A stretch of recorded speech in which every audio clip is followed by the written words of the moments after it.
NCERT class 9 maths हमारा chapter 5 था, introduction to Euclid's geometry. उसमें हम लोग आगे बढ़ते हैं। Euclid's 5 postulates. इसमें हमारा पहला पोस्टुलेट है, अ straight line may be drawn from any one point two any other point. ठीक है, तो एक पॉइंट से स्ट्रेट लाइन हम लोग ड्रॉ करेंगे दूसरे पॉइंट पर, या फिर हम लोग कह सकते हैं कि दो पॉइंट से एक स्ट्रेट लाइन पास होती है। ठीक है, तो इससे हम लोग डिराइव कर सकते हैं, या फिर इससे हम लोग ऐसे निकाल सकते हैं या बोल सकते हैं कि दो पॉइंट से एक यूनिक स्ट्रेट लाइन पास होगी। At least one straight line passes through to distinct points. तो यहाँ पर डायरेक्ट नहीं, यहाँ बस लिखा गया है कि एक स्ट्रेट लाइन हम लोग ड्रॉ कर सकते हैं एक पॉइंट से दूसरे पॉइंट तक। तो ये एक लाइन है, ये दूसरी लाइन है, तो ये आपका स्ट्रेट लाइन हो गई। पर इसमें ये नहीं कहा गया कि एक ही स्ट्रेट लाइन हो सकती है, तो हम लोग ये मान के चलेंगे एटलीस्ट वन स्ट्रेट लाइन। लेकिन इससे हम लोग ये भी मान सकते हैं, या आगे हम लोग इसे डिड्यूस कर सकते हैं कि यहाँ पर एक ही स्ट्रेट लाइन होगी। ठीक है, तो इसका एक एग्जाम भी हम लोग ऐसे लिख सकते हैं। एग्जाम पोस्टुलेट एक तरह से एक ही बात होती है, पर इसको हम लोग एक तरह से और लिख सकते हैं कि given two distinct points there is a unique line that passes through them. तो अगर दो डिस्टिंक्ट पॉइंट है तो एक ही स्ट्रेट लाइन होगी। ठीक है, क्योंकि अगर एक ही स्ट्रेट लाइन एक पॉइंट से दूसरे पॉइंट तक जा रही है तो कोई दूसरी स्ट्रेट लाइन नहीं हो सकती जो इस पॉइंट और इस पॉइंट से जाए। ठीक है, तो यहाँ पर अगर हम लोग दो पॉइंट ले पी और क्यू, तो पी से पास होने वाले कई सारी लाइन्स हो सकती हैं, क्यू से पास होने वाली कई सारी लाइन हो सकती हैं, लेकिन ऐसी लाइन जो पी और क्यू से पास हो, P one point Q other point, वो सिर्फ एक ही लाइन होगी। Only one line passes through P and Q both. अगला पोस्टुलेट है, a terminated line can be produced indefinitely. तो टर्मिनेटेड लाइन क्या होता है? लाइन सेगमेंट होता है। ठीक है, टर्मिनेटेड लाइन जो होती है वो हम लोग क्या कहते हैं? उसे अब लाइन सेगमेंट कहते हैं। तो अगर कोई लाइन टर्मिनेटेड है तो उसको हम लोग और भी आगे पास कर सकते हैं, मतलब it can be produced indefinitely. तो यहाँ पर हम लोग टर्मिनेटेड लाइन को लाइन सेगमेंट कहते हैं। हमारे पास मान लेते हैं एक लाइन सेगमेंट एक पार्ट है। ठीक है, तो हम लोग इसको आगे भी एक्सटेंड कर सकते हैं, प्रोड्यूस चाहें तो कर सकते हैं, क्योंकि ये जो लाइन सेगमेंट है वो एक लाइन का पार्ट है और लाइन बहुत बड़ी है ना, इनडेफिनेटली वो हम लोग उसको प्रोड्यूस कर सकते हैं। Postulate 3, a circle can be drawn with any centre and any radius. तो हम लोग कोई भी सेंटर और कोई भी रेडियस से सर्कल को ड्रॉ कर सकते हैं। एक सेंटर चाहिए और बस हमें एक रेडियस चाहिए। Postulate 4, all right angles are equal to one another. ठीक है, और पोस्टुलेट 5, तो पोस्टुलेट 5 से जो ये हमारे पास चार पोस्टुलेट्स हैं ये सेल्फ एविडेंट लग रहे हैं, तो इन्हें हम लोग सेल्फ एविडेंट ट्रुथ भी कहते हैं। ठीक है, पोस्टुलेट 5 हमारे पास है। पोस्टुलेट 5 भी एक पोस्टुलेट है, लेकिन ये थोड़ा सा कॉम्प्लेक्स है। इसमें लिखा है कि if a straight line following on two straight lines makes the interior angles on the same side of it taken together less than two right angles. ठीक है, तो अगर हमारे पास एक स्ट्रेट लाइन है और वो दो स्ट्रेट लाइन पे फॉल कर रहा है, तो मान लेते ए बी एक स्ट्रेट लाइन है और एक हमारा सी डी, ये डी है, सी डी एक हमारा स्ट्रेट लाइन है, और एक लाइन पी क्यू है जो फॉल कर रहा है इन दोनों स्ट्रेट लाइन पर। Straight line makes the interior angle on the same side of it taken together. तो यहाँ पर हम लोग दो इंटीरियर एंगल्स ले सकते हैं सेम साइड पर। तो अगर ए यहाँ वन ये ले रहे हैं तो यहीं इसी साइड पर लेफ्ट हैंड साइड पर ही हम लोग एंगल 2 ले रहे हैं। ठीक है, less than two right angles, तो इनका जो सम होगा वो less than two right angles मतलब 180 डिग्री से क्या होगा? कम होगा। ठीक है, अगर ऐसा होता है then the two straight lines if produced indefinitely meet on the side on which the sum of the angle is less than two right angles. ठीक है, तो ये हमारा उस, जैसे अगर आप इसको आगे एक्सटेंड करिएगा तो ये उसी डायरेक्शन में मतलब वही डायरेक्शन में मिलेगी। ठीक है, जिस तरफ आपका जो टू राइट एंगल्स था, मतलब टू एंगल्स था जो 180 डिग्री से कम था, मतलब लेफ्ट हैंड साइड पर ही मिलेंगी, क्योंकि वहीं के जो दो हमारे पास इंटीरियर एंगल्स थे उनका सम 180 डिग्री से कम था। तो less than two right angles then the two straight lines if produce indefinitely meet on that side, है ना, उस साइड पे मिलेंगे, यहाँ लेफ्ट हैंड साइड है, on which the sum of the angles is less than two right angles.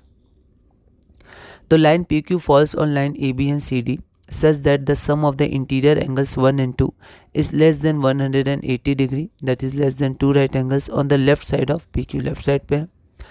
तो therefore the lines AB and CD will eventually intersect on the left side of PQ। अब ये जो हमारे postulates होते हैं वो self evident truth होते हैं, पोस्टुलेट 1 और 4। और पोस्टुलेट 5 थोड़ा सा कॉम्प्लेक्स है। ठीक है, लेकिन फिर भी ये पोस्टुलेट है।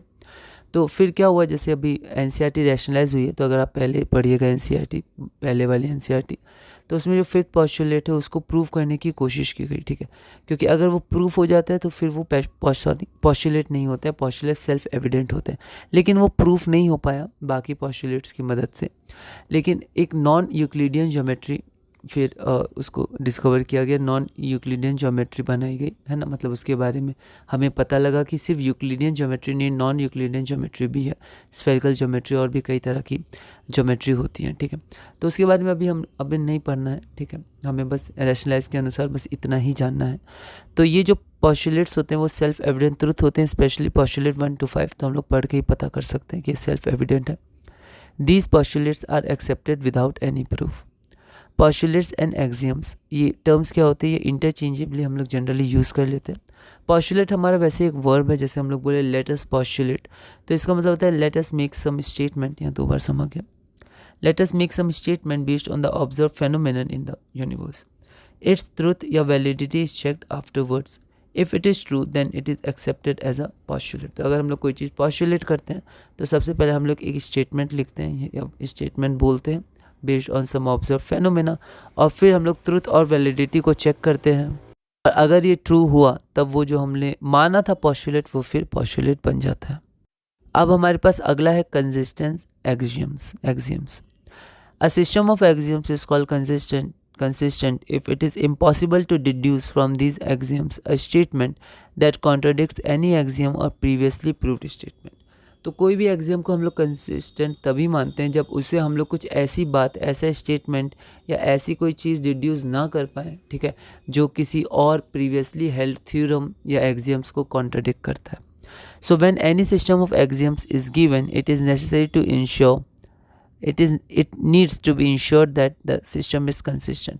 तो हम लोग जब भी कोई एग्जाम फॉर्म करते हैं तो कहीं ऐसा तो नहीं उस एग्जाम को हम लोग डिड्यूस, मतलब वो एग्जाम जो है वो किसी प्रीवियसली हेल्ड एग्जाम्स को कॉन्ट्राडिक्ट कर रही है, ठीक है, या फिर हम लोग किसी और एग्जाम से इस एग्जाम को डिड्यूस कर पाते हैं तो फिर ये एग्जाम नहीं होगा, ठीक है, क्योंकि एग्जाम जो होता है वो उसको हम लोग प्रूफ नहीं कर सकते, ठीक है।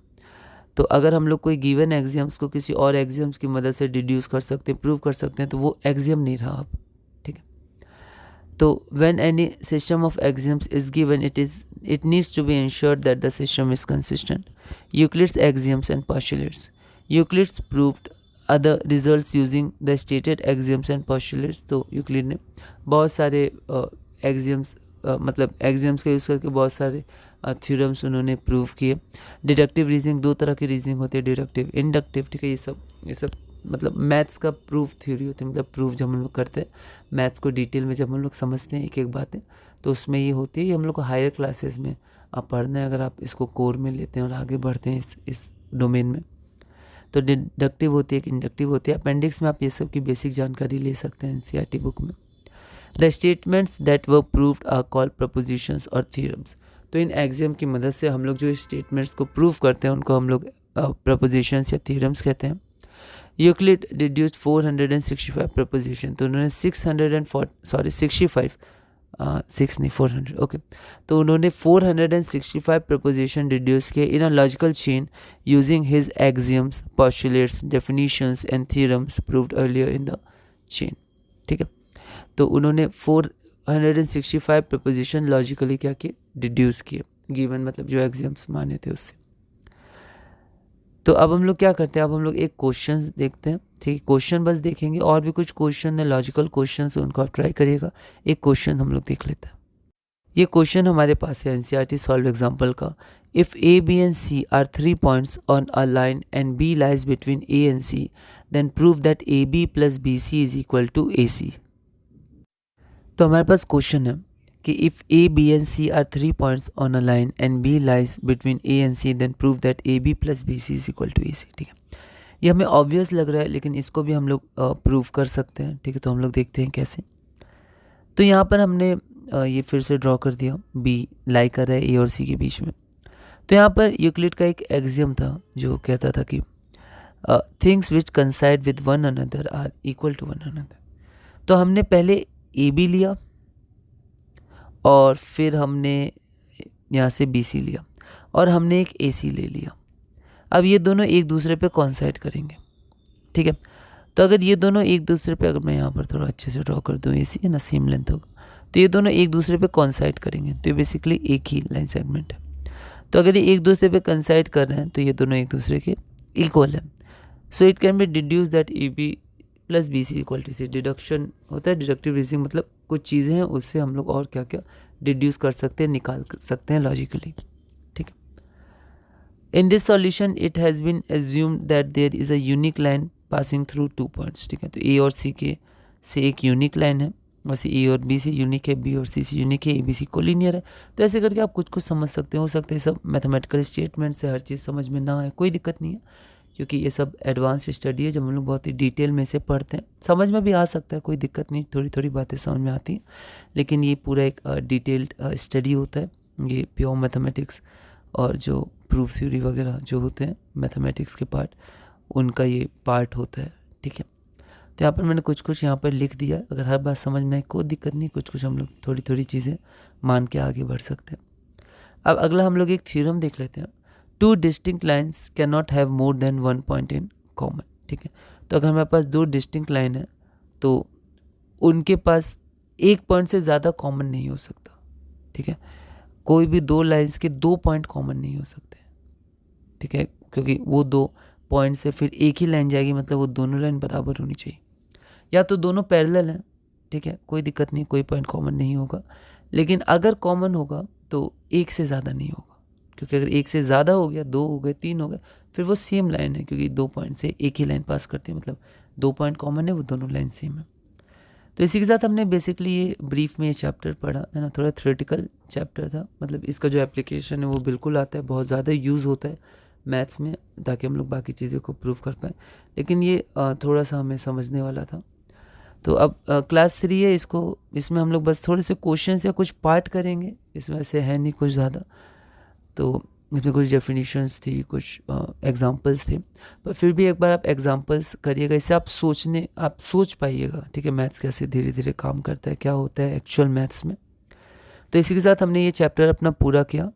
अगले वीडियो से हम लोग अपना 6th चैप्टर जो हमारे पास है लाइन्स एंड एंगल्स, उसको शुरू करेंगे और धीरे धीरे क्लास 9 मैथ्स में हम आगे बढ़ेंगे।